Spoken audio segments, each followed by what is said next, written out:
જય સ્વામિનારાયણ। વૈશાખ સુદ પાંચમનો દિવસ એટલે ભુજમાં નરનારાયણ દેવના પ્રતિષ્ઠાનો દિવસ।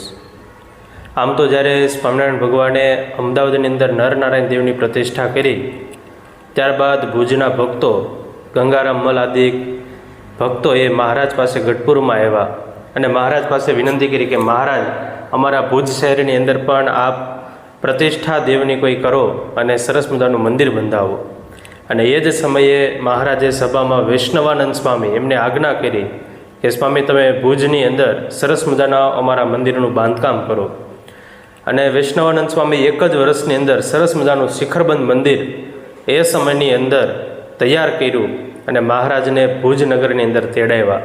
ત્યારે આજથી 203 વર્ષ પહેલાં સંવત 1879 વૈશાખ સુદ પાંચમના દિવસે સમગ્ર ભારતખંડના રાજા કહેવાય એવા નરનારાયણ દેવની પ્રતિષ્ઠા સ્વયં સ્વામિનારાયણ ભગવાને પોતાના સ્વહસ્તે ભુજ શહેરની અંદર કરી હતી।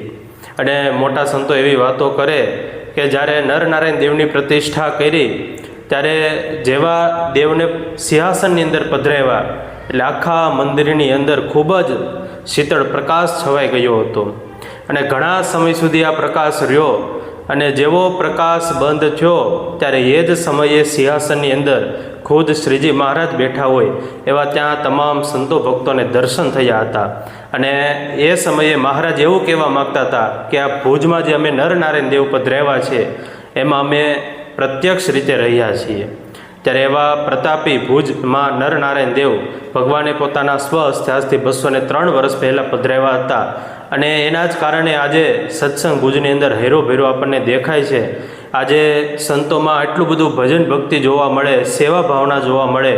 હરિભક્તો હોય તો એમાં પણ એક પ્રકારે આપણે સંપ્રદાયમાં એવું સાંભળ્યું છે કે ભુજના હરિભક્તો એ ખૂબ જ દાનવીર હરિભક્તો હોય છે, દેવમાં ખૂબ દાતાર હોય છે।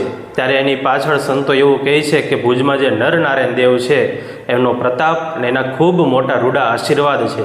ત્યારે આજે નરનારાયણ દેવનો પાટોત્સવ એ પ્રસંગે નરનારાયણ દેવના ચરણોમાં પ્રાર્થના કરીએ કે વિશેષ સત્સંગમાં આપણને બધાને ખૂબ જ ભજન ભક્તિનું અને સેવા કરવાનું બળ આપે, એવી નરનારાયણ દેવના ચરણોમાં પ્રાર્થના સાથે જય સ્વામિનારાયણ।